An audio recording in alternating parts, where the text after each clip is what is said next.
नमस्कार विद्यार्थी मित्रांनो, स्वागत आहे तुमचं आपल्या यूट्यूब चॅनलवर। आज आपण या व्हिडिओमध्ये मराठी व्याकरणाचे 50 प्रश्न पाहणार आहोत। हे सर्व प्रश्न आपण बाळासाहेब शिंदे सरांच्या मराठी व्याकरणावरील पुस्तकातून घेतलेले आहेत। त्यामुळे व्हिडिओ नक्की शेवटपर्यंत पहा आणि व्हिडिओ आवडल्यास चॅनलला लाईक, शेअर आणि सबस्क्राईब करायला विसरू नका। तर चला व्हिडिओला सुरुवात करूया। पहिला प्रश्न पहा, खाली दिलेल्या शब्दांपैकी चपलाचा समान अर्थ नसलेला शब्द कोणता तो निवडायचा आहे। तर खाली आपल्याला 4 शब्द दिलेले आहेत, त्यापैकी चपला या शब्दाचा समान अर्थ नसलेला शब्द शोधायचा आहे। उत्तर आहे ऑप्शन 1 स्त्री। स्त्री हा शब्द काय आहे, चपला या शब्दाचा समान अर्थ असलेला शब्द नाही आहे। तर आपलं उत्तर काय येणार आहे, ऑप्शन 1 स्त्री हा शब्द चपला या शब्दाचा समानार्थी नाही आहे। तर चपलाच्या समानार्थी कोणकोणते शब्द आहेत पहा, ऑप्शन 2 विद्युलता, ऑप्शन 3 सौदामिनी आणि ऑप्शन 4 वीज। हे सर्व शब्द काय आहेत, तर चपला या शब्दाच्या समानार्थी शब्द आहेत। तर चपला म्हणजे आपण पायामध्ये घालतो त्या चपला नाही आहेत, तर त्याचा अर्थ असा आहे ढगांच्या घर्षणाने उत्पन्न होणारी एक निसर्ग शक्ती, म्हणजेच काय, तर त्याला चपला, विद्युलता, सौदामिनी किंवा वीज असे म्हटलं जातं। पुढचा प्रश्न पाहूया। प्रश्न क्रमांक 2, आपली पाठ आपणास दिसत नाही या म्हणीचा योग्य अर्थ द्या। तर आपली पाठ आपणास दिसत नाही या म्हणीचा अर्थ आहे ऑप्शन 2 स्वतःचे दोष स्वतःच दिसत नाहीत, म्हणजेच काय, आपली पाठ आपणास दिसत नाही असा या म्हणीचा योग्य अर्थ आहे। म्हणजे आपल्यातील दोषच आपल्याला दिसत नसतात, त्यालाच आपण काय म्हणतो, म्हणीमध्ये आपली पाठ आपल्यास दिसत नाही। पुढचा प्रश्न पाहूया। प्रश्न क्रमांक 30, केसाने गळा कापणे या वाक्यप्रचाराचा खालील पर्यायांमधून योग्य अर्थाचा पर्याय निवडायचा आहे। तर केसाने गळा कापणे म्हणजेच काय, ऑप्शन 2 विश्वासघात करणे। म्हणजे आपण केसाने गळा कापणे म्हणजे काय, तर आपण एखाद्या व्यक्तीचा काय करणं, त्याचा विश्वासघात करणं, म्हणजे त्याच्या विश्वासाला तडा बसवणं। त्याने आपल्याकडून काहीतरी अपेक्षा ठेवल्या असतात आणि आपण त्याच्या विपरीत वागतो, म्हणजेच काय करतो, आपण त्याचा विश्वासघात करतो। तर अशा प्रकारे केसाने गळा कापणे म्हणजे काय, तर विश्वासघात करणे असं होतं। पुढचा प्रश्न पाहूया। प्रश्न 4, अजातशत्रू या शब्दाचा समानार्थी शब्द कोणता। तर उत्तर पहा, अजातशत्रू म्हणजेच काय, कोणाशीही शत्रुत्व नसलेला असा कोण अजातशत्रू असतो। म्हणजे ज्याचं कोणाशीही शत्रुत्व नाही त्यालाच आपण काय म्हणतो, अजातशत्रू असं म्हणतो। तर हा त्याचा समानार्थी शब्द आहे। उत्तर आहे ऑप्शन 2। प्रश्न 5 पाहूया। तळे राखी तो पाणी चाकी या म्हणीचा अयोग्य अर्थ द्या। तर तळे राखी तो पाणी चाकी म्हणजे काय, तर ज्याच्याकडे वस्तू आपण रक्षणासाठी दिलेल्या असते तो त्या वस्तूचा काय करतो, उपभोग घेतो। म्हणजेच आपण एखाद्याकडे वस्तू रक्षणासाठी दिलेली असेल किंवा ठेवण्यासाठी दिलेली असेल तर ती व्यक्ती काय करते, त्या वस्तूचा वापर करते, म्हणजे उपभोग घेते। तर त्यालाच काय म्हटलं जातं, तळी राखी तोच पाणी चाकी। उत्तर ऑप्शन काय, ऑप्शन 3 आपलं बरोबर उत्तर असणार या ठिकाणी। प्रश्न 6 पहा, पान उतारा करणे या वाक्यप्रचाराचा योग्य अर्थ द्यायचा आहे। तर पान उतारा करणे म्हणजे काय, उत्तर आहे ऑप्शन 4 अपमान करणे, त्यालाच काय म्हटलं जातं, पान उतारा करणे असं म्हटलं जातं। प्रश्न 7 पहा, डोळ्यात केर आणि कानात फुंकर या म्हणीचा योग्य अर्थ द्या। तर डोळ्यात केर आणि कानात फुंकर म्हणजेच काय, ऑप्शन 2 रोग एक आणि उपाय भलताच करणे। म्हणजे डोळ्यात आपल्या केर गेलेला आहे आणि कानात आपण फुंकर घालत आहोत, म्हणजे काय आहे, तर विपरीत गोष्ट करत आहोत। एखादा आपल्याला रोग झालेला आहे त्याच्या विपरीत आपण काय करतो, त्याच्या भलताच आपण उपाय करत असतो। म्हणजे एका रोगाचा उपाय आपण दुसऱ्या रोगावर करत असतो, त्यालाच काय म्हटलं जातं, डोळ्यात केर आणि कानात फुंकर। प्रश्न 8 पहा, भार्या या शब्दाचा समानार्थी शब्द ओळखा। तर भार्या आपण कोणाला म्हणतो, ऑप्शन 4 पत्नी। पत्नीला आपण काय म्हणतो, समानार्थी भार्या असं म्हणतो। प्रश्न 9 पहा, पुढील शब्दसमूहातील ध्वन्यार्थ ओळखायचा आहे। हात कापून देणे यामध्ये ध्वन्यार्थ ओळखायचा आहे, खालीलपैकी काय येणार आहे। उत्तर आहे ऑप्शन 2 लेखी करार करून देणे। हात कापून देणे म्हणजे काय, लेखी करार करून देणे, किंवा आपण एखाद्या शब्दाचा व्यक्ती पक्का असतो त्याला काय म्हटलं जातं, तर लेखी करार करणे, किंवा आपण एखाद्या व्यक्तीला दिलेल्या शब्दाला आपण ठाम राहणे। तर अशा प्रकारे त्याला आपण ध्वन्यार्थ त्याचा काय असतो, हात कापून देण्याचा। तर लेखी करार देणे किंवा आपल्या शब्दाचा पक्का असणे असे त्याचे अनेक अर्थ आहेत। तर उत्तर इथे आपलं येणार आहे ऑप्शन 2। प्रश्न 10 पहा. किमान या शब्दाचा विरुद्धार्थी शब्द निवडायचा आहे. तर किमानला आपण विरुद्धार्थी काय येतं? कमाल. किमानच्या विरुद्धार्थी काय येणार आहे? ऑप्शन 2 कमाल येणार आहे. प्रश्न 11 पहा. राजाला दिवाळी काय माहीत? या म्हणीचा योग्य अर्थ द्या. तर राजाला दिवाळी काय माहीत म्हणजे आपल्याला माहिती आहे की राजा असा व्यक्ती असतो ज्याच्याकडे सर्व गोष्टी असतात. म्हणजे त्याच्याकडे रोजच दिवाळी असते. तर ह्या म्हणीचा आपल्याला काय सांगायचं? योग्य अर्थ सांगायचा आहे. तर त्याला काय येणार आहे? रोजच्याच गोष्टीचे नाविन्य वाटत नाही. ऑप्शन 3 आपलं बरोबर आहे. तर आपल्याला रोजच जीवनामध्ये ज्या गोष्टी घडत असतात तर त्या गोष्टींबद्दल आपल्यामध्ये कुतूहल नसतं किंवा त्याबद्दल नाविन्य असं काही वाटत नाही. जसं की राजाकडे रोजच दिवाळी असते. त्यामुळे राजाला दिवाळीचं महत्त्व जे कळत नाही ते एखाद्या गरीब व्यक्तीला जेवढं दिवाळीचं महत्त्व माहिती असतं तेवढं राजाला माहीत नसतं. कारण त्याच्याकडे रोजच दिवाळी असतात. रोजच पंचपक्वान्न असतात. त्यामुळे राजाला दिवाळीचा अर्थ काय माहीत असणार? याचाच अर्थ इथे काय घ्यायचा आहे? रोजच्याच गोष्टीचे नाविन्य आपल्याला वाटत नाही. ऑप्शन 3 बरोबर आहे. प्रश्न क्रमांक 12 पहा. दुधात मीठ कालवणे या वाक्यप्रचाराचा योग्य अर्थ द्या. तर दुधात मीठ कालवणे म्हणजे काय? उत्तर आहे ऑप्शन 3 एखाद्याच्या बसलेल्या घडीचा विचका करणे असा त्याचा अर्थ होतो.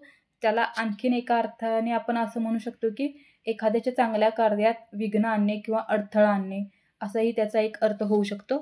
तर उत्तर आहे आपलं ऑप्शन 3 बरोबर आहे. पुढचा प्रश्न पहा. प्रश्न 13. नम्रता या शब्दाच्या विरुद्धार्थी शब्द कोणता? तर नम्रताच्या विरुद्धार्थी काय येणार आहे ते?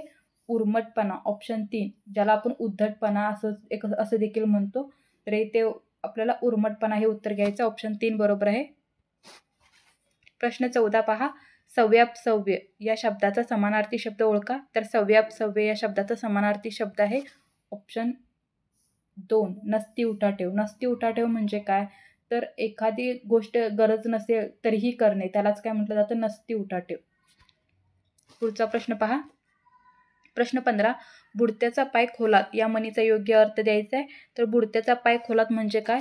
तर एखादी गोष्ट अधोगतीस लागून जास्तच खाली जाणे म्हणजे एखादी गोष्ट आधीच विस्कळलेली आहे तर ती आणखी विस्कळणे किंवा एखाद्याच्या आयुष्यात आधीच संकट आहे तर त्याच्यात आणखी संकटांची भर पडणे त्यालाच काय म्हणतात जातं? बुडत्याचा पाय खोलात जाणे.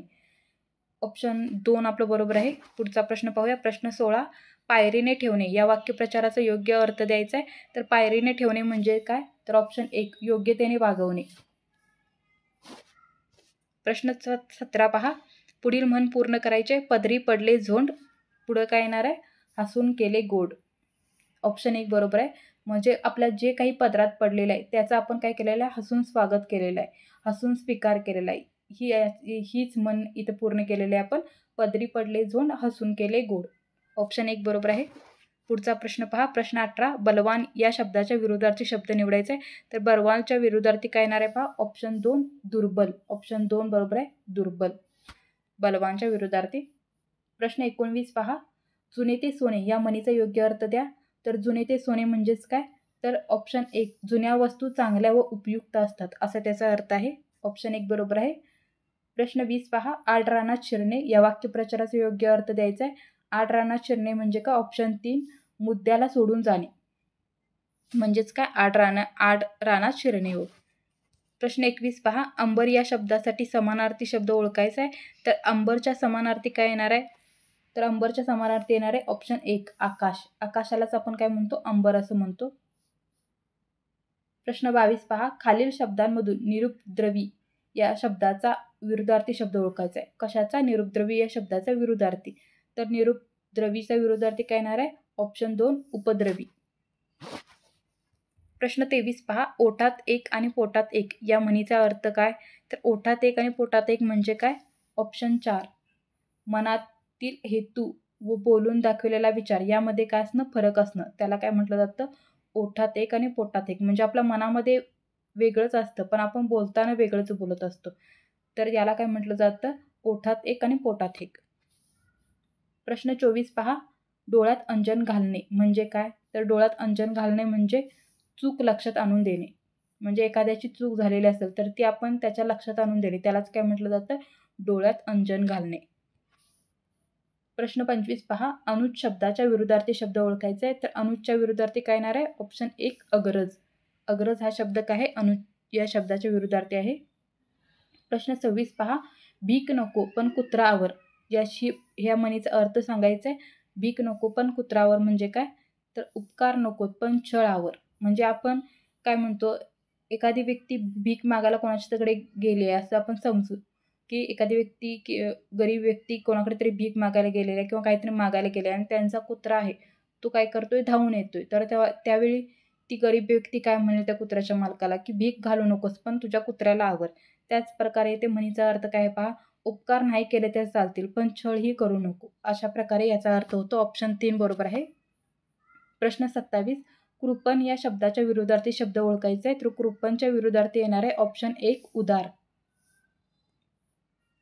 प्रश्न 28 पहा. पुरणपोळी या शब्दातील योग्य समास ओळखायचा आहे. तर पुरणपोळी या शब्दामध्ये समास येणार आहे ऑप्शन 1 तत्पुरुष समास. पुरणपोळी शब्दाचा समास कोणता आहे, तत्पुरुष समास हा येणार आहे. तर तत्पुरुष समासाचा एक उपप्रकार आहे कोणता पहा, तर तो आहे मध्यम पदलोपी समास. तर या तत्पुरुष समासामध्ये आणखीन जे उपप्रकार पडतात त्यामधील मध्यम पदलोपी समास यामध्ये पुरणपोळी हा शब्द या उपप्रकारामध्ये मोडतो. आता पोळी म्हणजे काय, तर पुरण घालून केलेली पोळी, त्याला काय म्हटलं जातं, पुरणपोळी. आणि या मध्यम पदलोपी समासामध्ये काय केलं जातं, तर मध्ये जे शब्द आलेले आहेत ते गाळले जातात, त्यांचा लोप होतो आणि पुरण आणि पोळी हे 2 शब्द काय होतात, एकत्र येतात.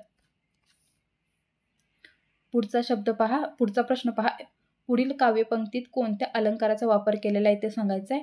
तर वाक्य पहा. अफाट आकाश हिरवी धरती. अफाट आकाश हिरवी धरती, पुनवेची रात सागर भरती. तर या काव्यपंक्तीमध्ये कोणत्या अलंकाराचा वापर केलेला आहे तो सांगायचा आहे. तर येथे कोणता अलंकार येईल, यमक अलंकार. आता यमक अलंकार म्हणजे काय, तर वेगवेगळे अर्थ असणाऱ्या परंतु उच्चारात समानता असणाऱ्या शब्दाचा वापर चरणात ठराविक ठिकाणी केल्यामुळे काय होतो, एक नाद निर्माण होतो. आणि नाद निर्माण होऊन जे सौंदर्य प्राप्त होते त्यास काय म्हटलं जातं, यमक असं म्हटलं जातं. आता या वरील काव्यपंक्तीमध्ये काय केलेलं आहे, तर वेगवेगळे असणारे शब्द आहेत पण काय झालेलं आहे, उच्चारामध्ये त्यांच्यात समानता दिसून येते आणि हे शब्दांचा वापर केल्यामुळे काय होते, चरणात ठिकठिकाणी एक नाद निर्माण होतो आणि त्यामुळे एक सौंदर्य प्राप्त होते. त्यालाच काय म्हटलं जातं, यमक अलंकार असं म्हटलं जातं. पुढचा प्रश्न पाहूया. प्रश्न 30. ऋणकोच्या विरुद्धार्थी शब्द द्यायचा आहे. तर ऋणकोच्या विरुद्धार्थी काय येणार आहे, ऑप्शन 4 धनको. प्रश्न 31 पहा.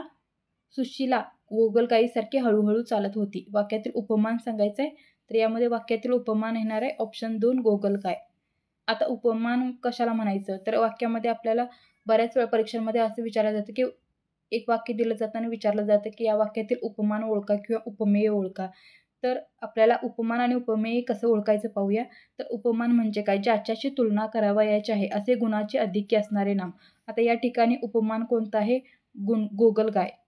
आता गोगलगायीशी तुलना करायची आहे कोणाची, सुशीलाची.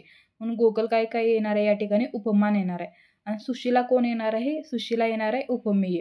आता सुशीला उपमेय का, तर ज्याची तुलना करावयाची आहे ते मूळ नाम म्हणजे काय, उपमेय. म्हणजे कोणाची येथे तुलना करायची आहे, तर गोगलगायीशी सुशीलाची तुलना करायची आहे. त्यामुळे सुशीला काय येणार आहे, उपमेय येणार आहे आणि गोगलगाय उपमान येणार आहे. प्रश्न 32 पहा. चपळ घोड्याने शर्यत जिंकली. या वाक्यातील विशेषण ओळखायचं आहे.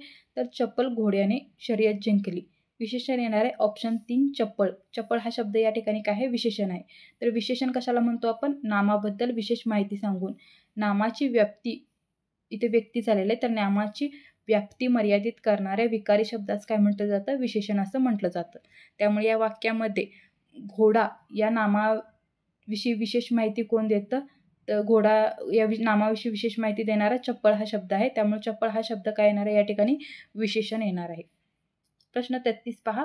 विरुद्धार्थ नसलेली जोडी ओळखायची. तर विरुद्धार्थ नसलेली जोडी काय आहे, ऑप्शन 3 एवढे तेवढे. तर एवढे तेवढे हे काही विरुद्धार्थी जोडी नाही आहे. तर आपण असंच वाक्यामध्ये कधी कधी बोलताना बोलतो एवढे तेवढे, असा तसा. तर हे काय आहेत, हे असेच वाक्यामध्ये आलेले शब्द आहेत जे आपण बऱ्याच वेळा वापरत असतो, पण ही काय विरुद्धार्थाची जोडी नाही आहे या ठिकाणी. प्रश्न 34 पहा. वदनी कवळ घेता नाम घ्या श्रीहरीचे. या पंक्तीतील कवळ या शब्दाचा खालीलपैकी कोणता अर्थ आहे तो सांगायचा आहे. तर कवळ म्हणजेच काय, ऑप्शन 4 घास. जेवताना आपण जो घास घेतो त्यालाच काय म्हटलं जातं, कवळ असं म्हटलं जातं. प्रश्न 35 पहा, लोक आपली स्तुती करत किंवा निंदा करत. या वाक्याचा प्रकार ओळखायचा आहे. तर या वाक्याचा प्रकार आहे ऑप्शन 2 विकल्पबोधक संयुक्त वाक्य आहे हे. तर विकल्पबोधक संयुक्त वाक्य म्हणजे काय? तर यामध्ये अव्ययातून पर्याय, निवड किंवा दिलेल्या गोष्टींपैकी एकाला पसंती दर्शवली जाते. आता या वाक्यामध्ये जसे की स्तुती करोत किंवा निंदा करोत. या ठिकाणी काय चाललेलं आहे? स्तुती आणि निंदा हे काय 2 पर्याय आहेत किंवा 2 निवड आहेत. अशा प्रकारे बऱ्याच वाक्यामध्ये काय असतं 2 ऑप्शन दिलेले असतात. तर त्यावेळी त्याला काय म्हटलं जातं? विकल्पबोधक संयुक्त वाक्य म्हटलं जातं. आता हे वाक्य कोणत्या शब्दांनी जोडले जातात पहा. तर अथवा, वा, की, किंवा, अगर, नाही तर अशा शब्दांनी ते म्हणजे ऑप्शन्स असतात ते जोडले जातात. पुढचा प्रश्न पाहूया. प्रश्न 36 दाम करी काम म्हणजे काय? तर उत्तर आहे ऑप्शन 1 पैशांच्या सहाय्याने काम होणे. म्हणजेच काय? दाम करी काम. आपल्याला सगळ्यांना माहिती आहे की पैशाशिवाय कोणतंही काम होत नाहीत. म्हणजेच काय? दामलाच आपण पैसे असे म्हणतो. दाम करी काम म्हणजे पैशाच्या सहाय्याने काम होणे. ऑप्शन 1 बरोबर आहे. प्रश्न 37 पहा. नगर या शब्दाचा विरुद्धार्थी काय येणार आहे? तर नगरच्या विरुद्धार्थी येणार आहे ऑप्शन 4 ग्राम, ज्याला आपण गाव असंही म्हणतो, आणि नगर याला आपण शहर असंही म्हणतो. प्रश्न 38 पहा. मरणात खरोखर जग जगते अलंकार ओळखायचा या वाक्यामध्ये. तर उत्तर येणार आहे ऑप्शन 2 विरोधाभास अलंकार. तर विरोधाभास म्हणजे काय? तर वरकरणी विरोध आहे असं दाखवायचं, पण वास्तविक तसा विरोध नसतो, तेव्हा त्यास काय म्हटलं जातं? विरोधाभास अलंकार असं म्हणतात. आता मरणात खरोखर जग असतं का? तर नसतं. म्हणजे हे काय दाखवलेलं आहे? तो विरोधाभास आपल्याला दाखवलेला आहे यामध्ये. प्रश्न 39 पहा. पायापासून डोक्यापर्यंत या शब्दसमूहासाठी योग्य शब्द कोणता? उत्तर आहे ऑप्शन 2 आपादमस्तक. प्रश्न 40 पहा. पिकत घातलेल्या आंब्यांची डॉट डॉट असते. तर पिकत घातलेल्या आंब्यांची काय असते? ऑप्शन 2 अडी असते. प्रश्न 41 पहा. खाली दिलेल्या शब्दांपैकी स्तुती या शब्दाच्या विरुद्धार्थी शब्द कोणता आहे? स्तुतीच्या विरुद्धार्थी काय येणार आहे? ऑप्शन 3 निंदा. प्रश्न 42 पहा. एकच शब्द वाक्यात 2 अर्थांनी वापरल्यामुळे जेव्हा चमत्कृती साधते तेव्हा डॉट डॉट अलंकार होतो. तर त्यावेळी कोणता अलंकार होतो? ऑप्शन 3 श्लेष अलंकार होतो. तर श्लेष अलंकाराचे 2 प्रकार पडतात, शब्दश्लेष आणि अर्थश्लेष असे 2 श्लेष अलंकाराचे प्रकार पडतात. आता इथं आपल्याला काय सांगितलेलं आहे पहा. एकच शब्द वाक्यात 2 अर्थांनी वापरल्यामुळे काय होतं? वाक्यामध्ये चमक किंवा कृती साधते तेव्हा कोणता अलंकार होतो? श्लेष अलंकार होतो. आणि त्याचं उदाहरण आपण पाहूया. तर हे मेघा तू सर्वांना जीवन देतोस. आता या वाक्यामध्ये जीवन हा शब्द 2 अर्थांनी आलेला आहे. एक म्हणजे आयुष्य किंवा पाणी. तर अशा पद्धतीने एका वाक्यात 2 अर्थाने जेव्हा शब्द एखादा येतो तर त्यावेळी कोणता अलंकार असतो? श्लेष अलंकार असतो. प्रश्न 43 पहा. किल्ल्यांचा जुळका तशी नाण्यांची काय असते? तर नाण्यांची असते चळत. ऑप्शन 4 बरोबर आहे. प्रश्न 44 पहा. विरुद्धार्थाच्या दृष्टीने चुकीची जोडी ओळखायची आहे. तर उत्तर येणार आहे ऑप्शन 4 प्राचीनच्या विरुद्ध जुना येणार नाही, तर प्राचीनच्या विरुद्ध नवीन किंवा आधुनिक येईल. प्रश्न 45 केलेले उपकार जो जाणत नाही असा त्याला काय म्हणतात? जर केलेला उपकार जाणत नसेल तर त्या व्यक्तीला आपण काय म्हणतो? ऑप्शन 2 कृतघ्न असं म्हणतो. आणि जी व्यक्ती केलेले उपकार जाणते त्याला आपण कृतज्ञ असं म्हणतो. प्रश्न 46 पहा. लहान मूल म्हणजे मातीचा गोळा आकार द्यावा तशी मूर्ती घडते. या वाक्यातील अलंकार ओळखायचा आहे. तर या वाक्यातील अलंकार कोणता येणार आहे? ऑप्शन 4 रूपक अलंकार येणार आहे. आता रूपक अलंकार केव्हा आपण म्हणतो? जेव्हा उपमेय आणि उपमान यामध्ये भेद नसून दोन्ही अगदी एकरूप आहेत असे दर्शविले जातं तेव्हा रूपक अलंकार होतो. एखाद्या घटकाला दुसऱ्या नावाने संबोधणे, जसं की आता यामध्ये लहान मूल आणि मातीचा गोळा हे काय आहेत? तर या लहान मूल काय आहे? उपमेय आहे आणि मातीचा गोळा काय आहे? उपमान आहे. हे दोन्हीही भेद नाही, ह्या दोन्हीमध्ये काहीच फरक नाही असे येथे दाखवायचा प्रयत्न केलेला आहे. म्हणजे सांगितलेलं आहे का लहान मूल म्हणजे मातीचा गोळाच, म्हणजे यामध्ये फरक नाही असं सांगितलेलं आहे. एकरूप आहेत हे 2. त्यामुळं इथे काय येणार आहे? रूपक अलंकार येणार आहे. प्रश्न 47 पहा. पुरुषाच्या पेट्यावर लावावयाचा रत्न जडित तुरा त्याला काय म्हटलं जातं? उत्तर आहे ऑप्शन 4 शिरपेच असं म्हणतो त्याला. प्रश्न 48 पहा. तळ हातावरील फोडाप्रमाणे जपणे म्हणजे काय? तर त्याला आपण म्हणतो ऑप्शन 1 काळजी घेणे. आपण कधी कधी म्हणतात की मी तिला तळ हाताच्या फोडाप्रमाणे जपलेली आहे. तर त्यालाच काय म्हणजे काय? तर आपण तिची काळजी एवढी घेतलेली आहे असं सांगायचं आहे त्या ठिकाणी. प्रश्न 49 पहा, किंकर या शब्दाचा खालीलपैकी कोणता समानार्थी शब्द आहे? तर किंकरचा समानार्थी शब्द आहे ऑप्शन 3 दास, ज्याला आपण सेवक असं देखील म्हणतो. प्रश्न 50 पहा, मला ते दगडधोंड्यातून चालवित नेत होते, पण माझ्यात कळण्याचीही ताकद नव्हती. या वाक्यातील रस ओळखायचे. तर या वाक्यामध्ये रस आहे ऑप्शन 4 करुण रस. काय उत्तर येणार आहे? करुण रस. तर करुण रस कधी वापरतात? तर शोक किंवा दुःख, वियोग, यात संकट, यातून हा रस निर्माण झालेला आहे. कोणता? करुण रस. आता भाषेचे एकूण 9 रस आहेत. कोणकोणते? तर शृंगार, करुण, वीर, हास्य, रौद्र, भयानक, बिभत्स, अद्भुत आणि शांत. हे काय? तर भाषेचे काही रस आहेत. किती रस आहेत? 9 रस आहेत. तर या ठिकाणी या वाक्यामध्ये कोणता रस आहे? करुण रस आहे, जो कधी वापरला जातो? शोक, दुःख किंवा वियोग किंवा संकट यावेळी करुण रस वापरला जातो. तर धन्यवाद मित्रांनो. अशा प्रकारे आज आपण मराठी ग्रामरवरील 50 प्रश्न बाळासाहेब शिंदेच्या पुस्तकातून घेतलेले होते. जर तुम्हाला असेच व्हिडिओ पुढे पाहायचे असतील तर चॅनलला लाईक, शेअर आणि सबस्क्राईब करायला विसरू नका. धन्यवाद.